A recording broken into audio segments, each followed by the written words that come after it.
I'm Kathleen Henderson from Roots and Boots, and I want to talk about choosing to be deliberately different. So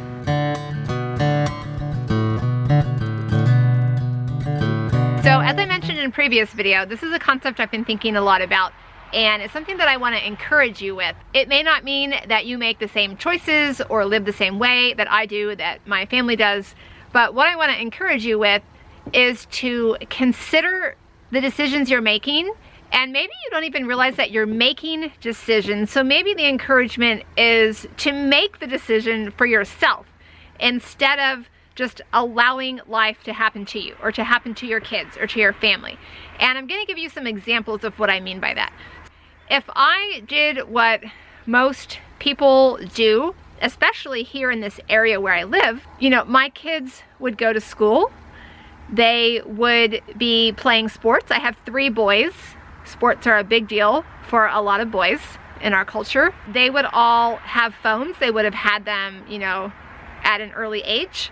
And they would be playing video games. They would be signed up for extracurricular activities. They would be spending a lot of their days on schoolwork or homework. But here is what I chose instead. And I deliberately chose this for them. When my oldest was only 2, that's when I started to think about the concept of homeschooling. I was not homeschooled, my husband was not homeschooled.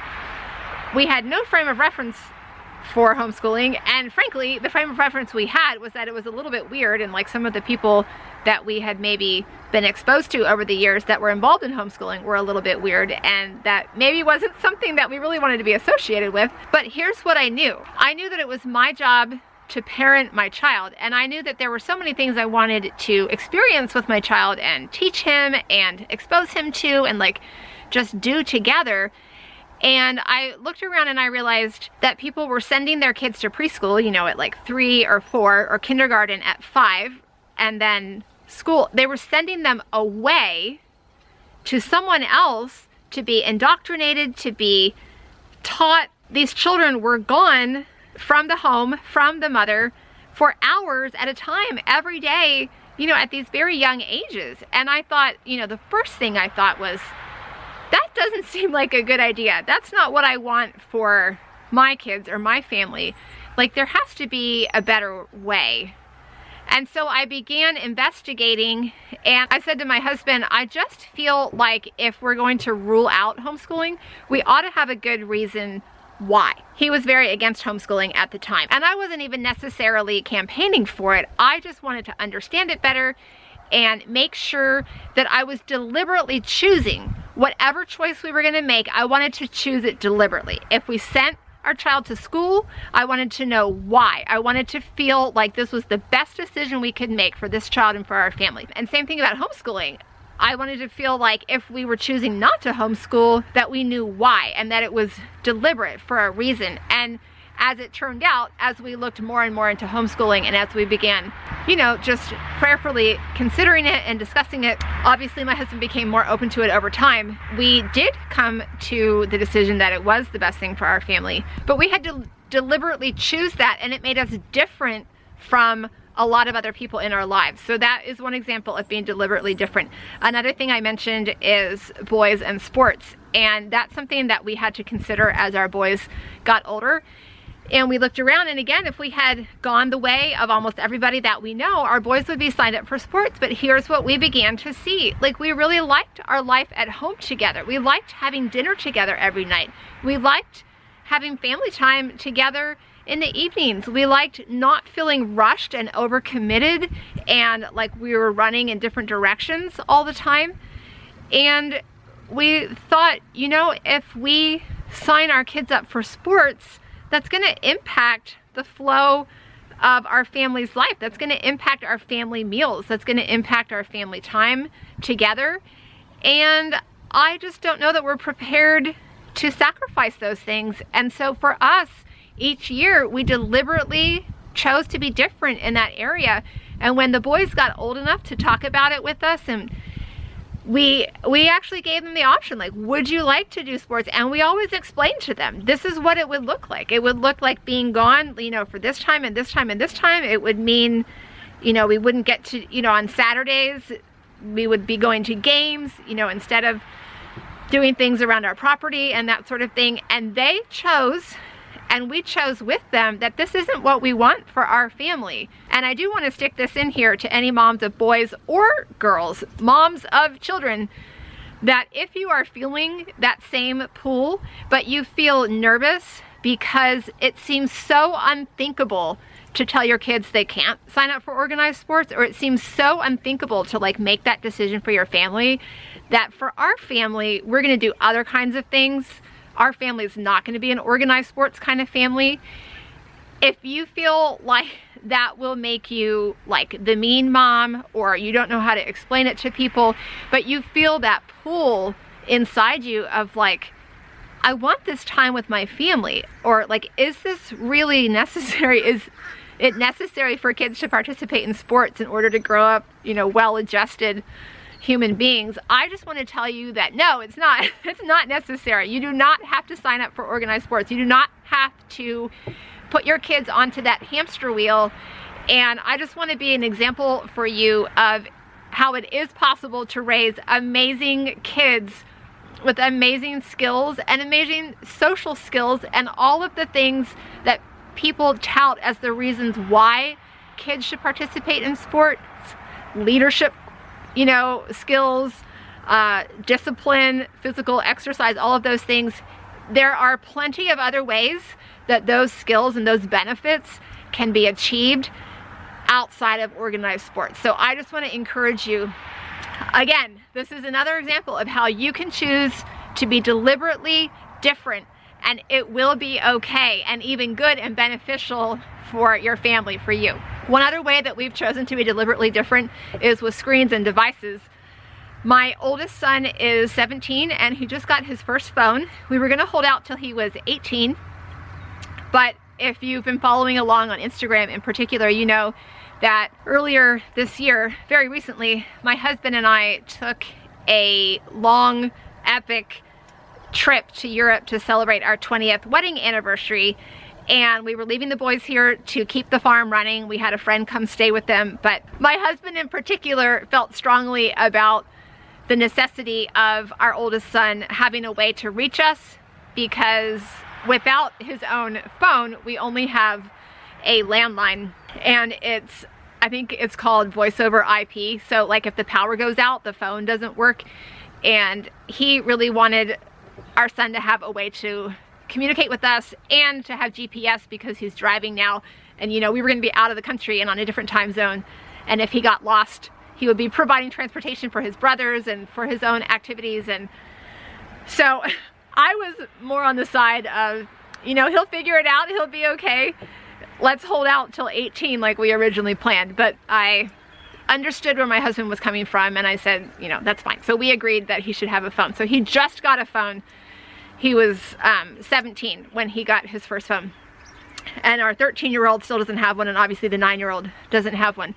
One little story I want to insert here on the topic of kids and phones, or not having phones, is that my son drove for almost a year without a phone, without GPS, and I know that feels unthinkable to some of us today because we've become so dependent on GPS, but my husband and I, like we said to our son and reminded each other, like, we all grew up driving without GPS. Like, it is possible to drive without GPS. It is not a necessity.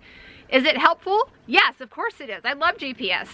But does it help you develop some skills to have to learn to drive without GPS for a little while? Heck yes. So here's the story though. Some of you are gonna hear the story and think that we are irresponsible parents, and you're gonna say, see, that's why your kid should have a phone. But some of you are gonna recognize this as an example of how, you know, kids can survive and drive, teenagers, without a phone. So my 3 boys were together. My son was driving his truck. He bought this vintage Ford truck. That's a whole ordeal. Maybe I'll talk about that more another time. One day it's going to be drivable, but he thought it was drivable after some repairs were made, and he was driving himself and his 2 brothers in this truck. It was just the 3 of them. They were about 30 minutes from our house. I was off like at an appointment or something, and I didn't even get the message. I didn't see my phone. My husband was working, he works from home, and he did get the message, but here's what happened. So the truck wound up breaking down on the side of the road. It was a road that does not really have a shoulder. It's not even a 2-lane road, and so he had to kind of like, you know, sputter over to the side of the road on the, not really a shoulder, it's like a ditch, like grass, someone's yard maybe. And the 3 of them were in this truck, so it's a potentially not very safe situation, just physically for them. And then he had no way of communicating to anybody that he was stranded on the side of the road. So what happened was I think my middle guy stayed with the truck, and the older one, the 17-year-old and the 9-year-old, literally went knocking on people's doors to ask if they could use a phone to call my husband. And I forget how many tries until they found somebody home or somebody who was able to let them make a call, and they did, and my husband was able to come and also contact. They had been on their way to see some friends, and the guy actually happens to be a cop, and they weren't too far from his house, so he was able to come park his cop car behind them with his lights on, you know, to make it more safe for the truck, and he was able to grab the kids and take them the rest of the way. And then my husband was able to connect with them. We had to have the truck towed and all of that. But here's my point. He didn't have a phone, and he had to figure out what to do. Do you think that taught him some like responsibility and gave him some foundational skills that will serve him later in life? I think it does, and it all worked out. If I had known at that very instant like what was happening to them and that they were in a potentially dangerous situation there on the side of the road and knocking on people's doors, would I have been a little nervous for them? Yes, I would have. But as a parent, like, I have to trust God to take care of them, and I do, and I also have to trust that I'm raising my sons in a way to where they can respond to those kinds of situations with, you know, a calm presence and a clear head, and they can do what needs to be done to solve the problem. And that's exactly what happened. And so I just wanted to share that as an example of, like, was that a perfect situation? No. Did it work out fine? Yes. Were my kids kept safe? Yes. Did my son build some character in that experience? I believe he did. So I don't know if that encourages you or just confirms your opinion that we are weird, you know, negligent parents, but I wanted to share that example from our own life. We have one TV in the house. It's in the basement, in our unfinished, like, ugly, depressing basement. That's where we have our family movie nights. But we've never had a TV on the main level of our home. We've always only used it for special occasions, you know, like watching family movies together. It's never been like a regular part of anyone's day. We have never owned video gaming equipment of any kind. We've never played video games. Our kids have never played video games. And again, I'm just sharing examples from my own life of these are ways that we have chosen to be deliberately different. It's a deliberate choice that we've made because of the way we want our family to operate, because of the kinds of kids that we want to raise, the outcomes that we are looking for. We have decided to eliminate some of these things from our family's life that many other families have incorporated into their family life. You know, we have chosen a different path. Do you need to make all the same decisions that my family made? No. Again, my encouragement to you is make your choices deliberately. Make the choices. Don't just let them happen to you. Don't just give your kids a phone because all their friends have a phone. Don't just let them play video games because all their friends play video games. Don't just send them to school because that's what people do. They send their kids to school. Don't just sign them up for sports because everybody is playing sports. I want you to think about your decisions and decide, is this the best decision for my family? If it's the best decision for your family, then go ahead and make that deliberate choice. If it's not, then you can choose to be deliberately different and like own that choice. And I just want to serve as someone who can like speak up, speak that into your life and give you the permission to make your own choices, even if it makes you different from the people around you. If you have a good reason for making that choice, then it doesn't matter what everyone else is doing. It doesn't matter what everyone else thinks.